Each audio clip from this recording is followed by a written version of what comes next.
E aí, galera, beleza? Vamos revisar agora um conteúdo da prova do Enem chamado de lipídios, que você conhece de certa forma como sendo materiais gordurosos, verdade? Vamos lá, lipídios. E existem duas classes de lipídios que é bacana você dar uma revisadinha. Quer ver que fácil que é? Ó, lipídios. Lipídios na maioria dos casos são ésteres, maioria. Colesterol não é éster, tá bom? Então vamos lá, um exemplo clássico de um lipídio eu poderia fazer assim para você, olha que legal. C15H31, já você entende porque que eu peguei um número tão grande assim, tá? Ó, C dupla O, e depois um, sei lá, C16H33, pronto. É para decorar? Lógico que não. Precisa que você olhe para o quadro e enxergue um éster. É possível? O que é esse grupão doidão aqui? C dupla O, ó, pô, isso é um éster, professor. Beleza? Só isso? Não. Você lembra que éster é derivado de ácido com álcool reagindo, né? Tem um macetinho que eu passo, né? Como é que é? Se o pai bebe ácido e a mãe bebe álcool, a Esther bebe água. Éster é derivado de ácido que combinou com álcool. Beleza. Esse lado esquerdo do O aqui é derivado de um ácido. Essa outra parte que vem depois é derivada de um álcool. Tranquilo? Beleza. Pode ser derivada de um ácido, mas é só para lembrar de reação de esterificação. Professor, isso é um éster. Ok. Você percebe que o lado esquerdo é graxo e o lado direito também é graxo. É grandão, maior que 10 carbonos.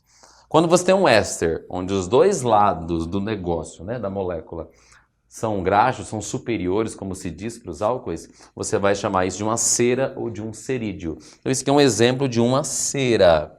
Entendeu? Isso se dissolve em água? Lógico que não, né, professor? É o tamanho dessa cadeia carbônica aí. Beleza? É uma cera ou um cerídeo. Para que serve as ceras? Normalmente tem função impermeabilizante. Beleza? Agora, o lipídio que mais cai numa prova do Enem, ele é chamado de glicerídeo. Esse é show de bola, hein? Como é que a gente desenha um glicerídeo? Vou fazer o desenho genérico para ele, pode ser? Olha que bacana aqui. R... É que o desenho completo não cabe no quadro. Ó, R, COO, CH2. Calma, vamos lá devagar. Aqui embaixo, olha o que eu vou fazer aqui, ó. Um outro R, um outro grupo COO, aqui um CH, beleza? E aqui embaixo, idem. R, COO, só para você não ficar perdido, COO é éster, sabia disso? Dá uma olhadinha. COO é o éster, só que tá de um jeito bem compacto. E tudo isso aqui está grudado ainda. Olha que doideira. Isso é um éster show de bola, que se chama de triéster ou triacilglicerol, ou ainda triglicerídeo, beleza? Aqui tem um triglicerídeo, que é um tipo de lipídio. O que é um glicerídeo de verdade, então? O que é isso, professor? É um éster derivado de quem? De ácidos graxos que reagiram com glicerol. Esse fragmentozinho de 3 carbonos aqui é derivado de um álcool super especial chamado de glicerol ou glicerina. A cera que eu te dei como exemplo era um éster. O glicerídeo que eu estou te dando como exemplo também é um éster, ou para ficar mais bonito, um triéster ou triacilglicerol. Essa é a estrutura básica de um glicerídeo. Tranquilo? Entendeu o que eu falei? Beleza? Esses 3 carboninhos são derivados de um glicerol. Esses 3 fragmentos que tem um R na ponta são derivados de ácidos graxos. Não esqueça que isso é um éster, por isso que eu chamo de um triéster, triglicérides, triglicerídeo e tudo mais. Beleza? Rapidão. Se esse grupo R for do tipo saturado, o que isso quer dizer com isso, professor? Ligações todas simples, esse negócio vai ser mais sólido e você vai chamá-lo de uma gordura. Tranquilo? Beleza? Se você perceber que esse grupo R ele é mais insaturado, se o R for do tipo insaturado, tem duplas perdidas pela molécula, certo? Aí ele vai ter um caráter mais de óleo, vai ser mais líquido, entendeu? Então você vai chamar isso de óleo. Uma diferença bem básica entre óleo e gordura. Dá para você fazer um óleo virar gordura? Lógico, você faz isso quando se fabrica margarina. Como que um óleo vira gordura? De que jeito? Acabando com as duplas. E como é que você acaba com as ligações duplas? Fazendo um processo de hidrogenação, que é representado como H2/níquel. Esse é um jeito super bacana de escrever. Beleza? Tudo certo? Aí o que é bacana para a prova do Enem também? Existem duas substâncias muito comuns na nossa vida que elas são derivadas dos glicerídeos. Quais são elas? A primeira é o tal do sabão. Você sabia? Tá, mas o que tem a ver sabão com esse negócio aí? Bom, a sua avó fazia sabão misturando sebo e soda. Faz sentido? Beleza? Sebo, gordura, isso aqui. O que ela estava misturando de verdade? Um glicerídeo. Ela estava fazendo um glicerídeo, que está no quadro, genericamente, né? Reagir com quem? Com soda cáustica. Qual que era a soda? O que é soda cáustica? Uma base. Toda vez que você reage um glicerídeo, uma gordurona com uma base, vai acontecer uma reação chamada de saponificação ou hidrólise alcalina, que dá na mesma. O que você produz? Um sal. Mas que sal que é esse? É um sal denominado de sabão. E essa reação tem um resíduo. Qual que é o resíduo dela, professor? Sua avó não sabia, eu acho, extrair esse resíduo. A indústria consegue fazer isso hoje. O resíduo é glicerol. Essa reação onde você fabrica sabão, ela é chamada de saponificação, o nome já diz, ou ainda hidrólise alcalina. Beleza?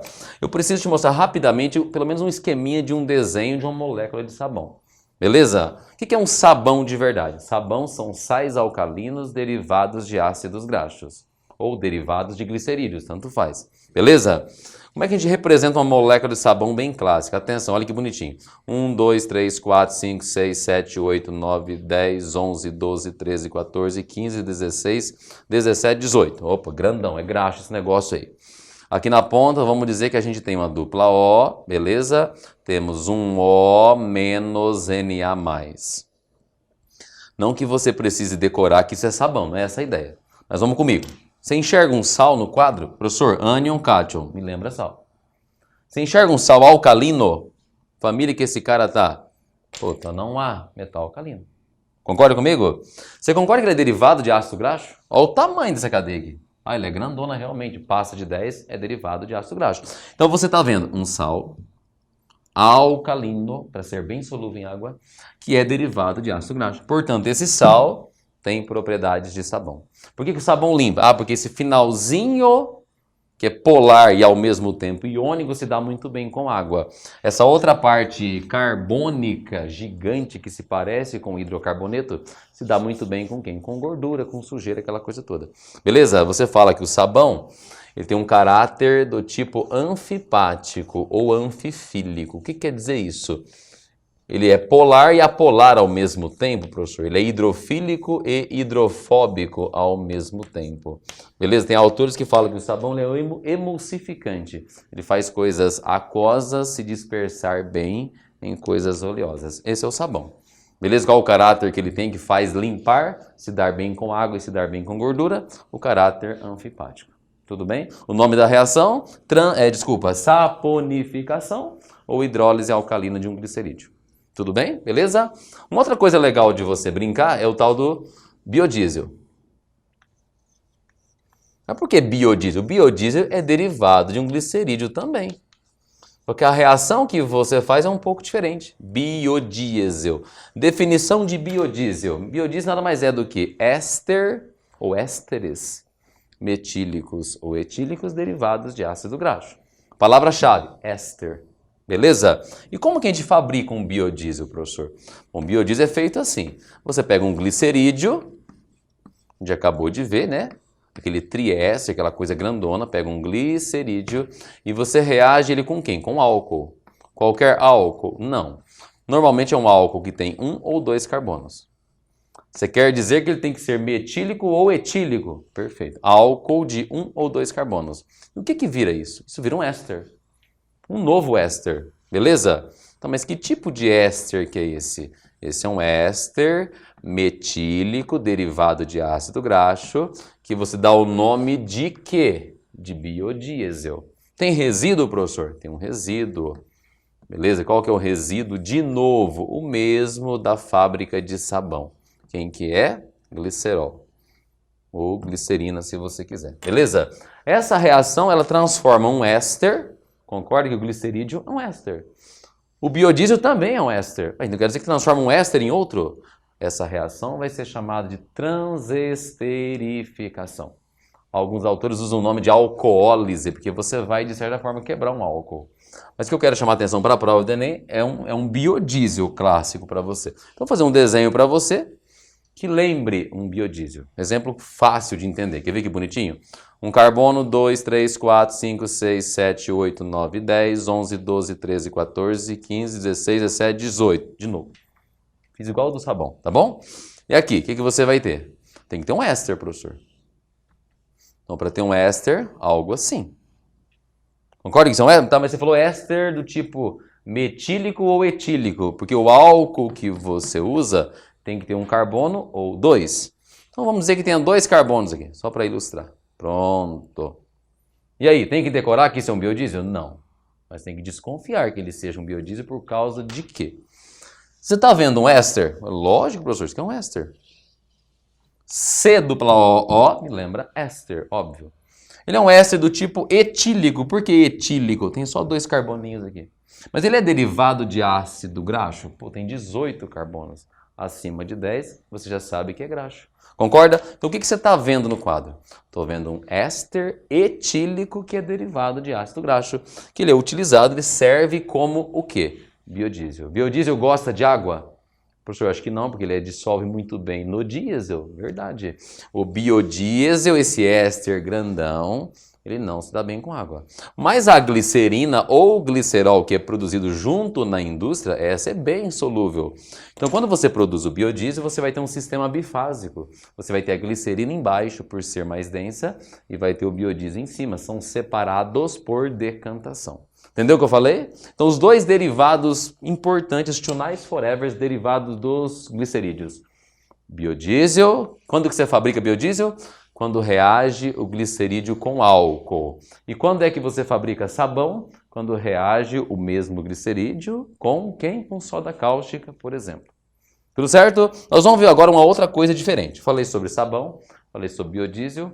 Um negócio que fica um pouco à parte, porque não é derivado de glicerídeo, mas que tem a ver com sabão, é o tal do detergente. Beleza? E você sabe como em provas do Enem, volta e meia aparece o nomezinho, o conceitozinho de detergente. Vamos lá? O que é um detergente, professor? Ele parece o sabão? Lógico que parece. A ideia parece sim. Sabão você sabe que é um sal alcalino derivado de ácido graxo. Fechou? E o que é um detergente? Detergente também vai ser sais alcalinos, só que ao invés de ser derivado de ácido graxo, é derivado de um ácido sulfônico. Muda isso agora, é um ácido um pouco diferente. Vou dar um exemplo de um detergente típico para você. Quer ver que bonitinho? C12H25, você sabe que é um grupinho chamado de dodecil. Por que dodecil? É 12 carbonos. Imagine que fosse reto, tá? Para ser chamado de dodecil. Aí quem que aparece do lado dele aqui? Você vai ter um anel benzênico. Então ele é um cara aromático, professor. Perfeito. E aqui no final vai ter um negócio muito bonito. Vai ter isso aqui, ó. SO3. Se fosse SO3H, você chamaria de ácido sulfônico. Mas é só SO3 com carga menos. E normalmente quem está ligado ionicamente aqui é o sódio. Pronto. Primeira coisa, você consegue enxergar um sal? Eu consigo, professor. Menos mais me lembra exatamente sal. Perfeito. Tudo certo? Tranquilo? Mas ele não é sal derivado de ácido carboxílico graxo mais. Ele é um sal derivado de um ácido sulfônico de cadeia longa. Então ele não é mais sabão, ele é um detergente. Então como é que ele limpa? Do mesmo jeito que o sabão limpa. Ele também é anfipático? Ok. Tem essa parte hidrocarbônica ou carbônica que se dá muito bem com gordura, com sujeira. Tem essa parte final que é bem polar e ao mesmo tempo iônica, que se dá muito bem com água. Então ele também vai ter o caráter anfipático super normal. Também vai ser emulsificante, tranquilo. Só uma observação, se esse grupo R que está aqui, se ele for bem retinho, lógico, tem que ver o desenho pronto daí, né? Se ele for bem reto, cadeia linear, você vai ter um detergente biodegradável. Se essa cadeia começar a ter muitas ramificações, vai ter um detergente do tipo não biodegradável. De boa? Fechou? Entendeu o que eu falei? Nós vamos brincar agora com um negócio diferente chamado de polímeros. Você lembra a definição do que é polímero? Professor, poli quer dizer muitos. Polímeros são macromoléculas, são moléculas gigantes, grandonas. Mas como é que elas são formadas, professor? Elas são formadas pela junção de várias moléculas pequenas, que são os monômeros. Então, a definição legal para polímero: macromoléculas formadas por adição ou por condensação de pequenas moléculas, que são os monômeros. Tudo bem? Um exemplo bem bobinho de polímero, de brincar agora já, é encontrado um punhado de embalagens plásticas, de plástico a brinquedo, às vezes, chama-se polietileno. Mas como é que desenha esse tal de polietileno? Bom, vamos revisar algumas coisas. O etileno, ele é isso aqui, etileno ou eteno, tá aqui. É um hidrocarboneto muito simplesinho, beleza? Quando você pega N moléculas de etileno, quando elas são submetidas a pressões e temperaturas elevadas, normalmente você quebra uma ligação bem fraca. Qual que é fraca, professor? Quando tem dupla, você sabe que uma é sigma, que é forte, a outra é pi, que é fraca. Você quebra a fraca. Então, sabe o que você vai ter do lado direito? Vai ter alguma coisa assim, ó. Você vai ter CH2, olha que bacana. Ligação simples, CH2, tá entendendo? Beleza? Só que daí, como você quebrou a pi que existia entre eles, você abre uma brecha para alguém entrar para cá, para alguém entrar para cá. Na realidade, a gente fala que forma radicais bivalentes. Agora, você imagina um número grande de pedaços de moléculas desse, todos soltos querendo grudar um no outro. Então, você representa assim. Aqui você tinha N moléculas de monômeros. Agora não. Esses monômeros foram grudando no outro, formam uma corrente, tipo uma corrente de clipes gigante. Como se cada clips fosse um monômero e a correntinha feita de clipes fosse o polímero. Entendeu a ideia? Deu para entender mesmo? Certeza? O que isso representa? Monômero. O que isso representa? Um polímero chamado de polietileno. Por que polietileno? Por que, professor? Porque você fez pela junção de vários etilenos. O que se pergunta na prova às vezes? Para construir esse polímero, você simplesmente quebrou a ligação π. Você não eliminou molécula nenhuma. Então aqui você tem um polímero de adição. O nome desse polímero que está aqui no quadro, esse é o tal do polietileno. Tranquilo? Precisa dar mais um exemplozinho. Polietileno é um exemplo de polímero de adição, porque na produção do polímero você não eliminou molécula nenhuma, apenas quebrou ligação π. Prova do Enem já caiu algumas vezes, algo relacionado ao nylon. E especialmente o nylon 66. Ou nylon 6.6, beleza? Nylon é um exemplo de poliamida. Não é a única poliamida que pode cair numa prova, mas é um exemplo clássico. E como é que a gente constrói o desenho para esse nylon? Como é que fica? Olha que bonitinho. Eu vou desenhar para você primeiro um ácido chamado de adípico. O que é ácido adípico? É um ácido dicarboxílico que ele tem 6 carbonos. Olha isso. E isso que você está acabando de ver no quadro é um ácido dicarboxílico. O nome dele é hexanodioico, na prova do Enem já caiu com o nome de adípico. Aí você vai fazer uma reação, lógico, nas condições adequadas, com quem, por exemplo, professor? Com uma amina. Beleza? Vou desenhar uma amina de um jeito um pouquinho diferente aqui, ó. Isso aqui é um NH2, você concorda comigo? Eu só separei para te ajudar, beleza? E aí o que vem depois, professor? Você vem 6 carbonos enfileirados. Por que tem que ser 6? Porque eu estou querendo montar para vocês o nylon 66. Se o nylon é o 66, tanto o ácido quanto a amina tem que ter 6 carbonos cada. E se eu quisesse o 55? Já entendeu a ideia, né? Um ácido com 5, uma amina com 5. Beleza? O que acontece quando esses caras resolvem reagir, professor? Primeira coisa que acontece é que essa reação libera água. Tem que perder água, tem que desidratar, ok. E essa água sai de onde? Essa água sai daqui, ó. Esse grupinho hidroxila com esse grupinho hidrogênio. Você sabe que forma um casalzinho crush em química. Quem que é esse casalzinho crush? Água.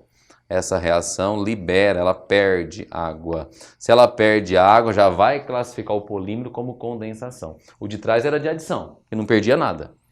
Certo? Aqui você perde água para poder grudar esses monômeros, tudo certo? Aí é o seguinte, o que você vai ter como produto da reação? Então você vai ter alguma coisa assim, quer ver? Olha que bonito. HOOC, só estou copiando. Quem vem depois, professor? Vem um tal de CH2, 4 vezes. Quem vem depois? CO. Esse CO eu vou dar uma mudada na cara dele, vou escrever assim, ó, C dupla O. Fica mais fácil você enxergar. Acabou, não sobrou mais nada. Agora você vai copiar o que sobrou da outra molécula. O que sobrou da outra? Me ajuda aí, vai. Sobrou um NH. Para ficar mais bonito, eu vou fazer o NH desse jeito. Esse NH. Beleza? E continua o resto. O que você tem no final? Você tem um CH2. Quantas vezes tem esse CH2? 6 vezes. Confere. E como é que essa molécula termina? Com outro NH2. Professor, mas isso é um polímero? De jeito nenhum. Polímero é grande o negócio. Esse exemplo tosco que eu te dei aqui, eu grudei 2 moléculas, só 2. Então isso não é um polímero ainda. Agora, para representar como sendo polímero, como é que pode aparecer numa prova para você? Pode aparecer um colchetezinho assim, entendeu a ideia? Um outro colchetezinho assim, e aparecer um N aqui. Olha que bonito. Agora sim. Isso representa uma molécula, ela vai ter um começo e um final, óbvio. Por isso que ficou um grupo sem mexer com ele aqui e um outro aqui, intacto. Mas os grupos ácidos e aminas do meio, todos eles viraram uma outra coisa, você percebeu? Essa coisa que está entre colchetes se repete, sei lá, 1.000, 2.000, 5.000 vezes. Entendeu a ideia? Isso dá a ideia de quê? De um polímero, uma molécula grandona. Beleza? Esse é o tal do nylon. É uma representação bem simplificada para o nylon. Tudo certo? O que você precisa conhecer sobre o nylon? Primeira coisa, você consegue enxergar que isso aqui é uma amida? C-O-N. Ah, isso realmente é amida, professor. Já vimos na revisão de função orgânica. Então, só que não é uma única amida. Essa amida se repete muitas vezes. Ah, então isso é um exemplo de poliamida? Ok. Assim como as suas proteínas também são poliamidas. Perfeito? Beleza? O que mais que é legal você saber? Como você usou 2 monômeros diferentes para construir esse polímero, você chama isso de um copolímero. Beleza? E como você eliminou a água na hora de produzir o polímero, você vai chamar de polímero de condensação. Então, alguns nomes bonitinhos. É um exemplo de poliamida, é um exemplo de polímero de condensação porque perdeu água, e por ter usado 2 tipos de monômero, você chama de copolímero. No exemplo anterior, eu usei só etileno, etileno, etileno, tudo igualzinho. Aí eu tenho um homopolímero. Aqui não. Posso chamar de hétero ou também de copolímero. Fechou, galera? Beleza? E a última coisa para a gente revisar para a sua provinha do Enem é o conceito de reação orgânica. Só que reação orgânica no Enem normalmente é tipo exercício siga o modelo. Quer ver como que eu já vi cair na provinha do Enem? Só para você ver como que é fácil. Numa provinha do Enem caiu uma reaçãozinha do tipo síntese de Kolbe. Nossa, que nome assustador, nunca vi na minha vida. Fica tranquilo. Tinha como você responder na boa o negócio. Quer ver como é fácil? Ele dava uma molécula, tinha uma reação como exemplo, e baseado nessa você construía uma outra. Então, olha que bonitinho. Olha a reação que ele deu na prova. Ele pegava lá o tal do acetato de sódio. Vou até colocar o desenho assim, mais compacto aqui, tá? Isso aqui chama-se acetato de sódio. A proporção que ele usava na provinha do Enem, 2 mols disso, mais o que, professor? 2 mols de H2O. Beleza? Isso era submetido à eletrólise, corrente elétrica. Ele dava o produto também já prontinho. O que ele falava que produzia, professor? Falava que produzia 2 mols de H2. Falava que produzia 2 mols de soda cáustica. Dava tudo isso, tudo bonito. Beleza? Falava ainda que você produzia 2 mols de gás carbônico. E no texto ele falava também o quê? Que você produzia CH3. Essa é a grande sacada do negócio. Ele dava isso pronto para você, dava um texto, né? Falava da síntese de Kolbe, dava essa reação para você brincar.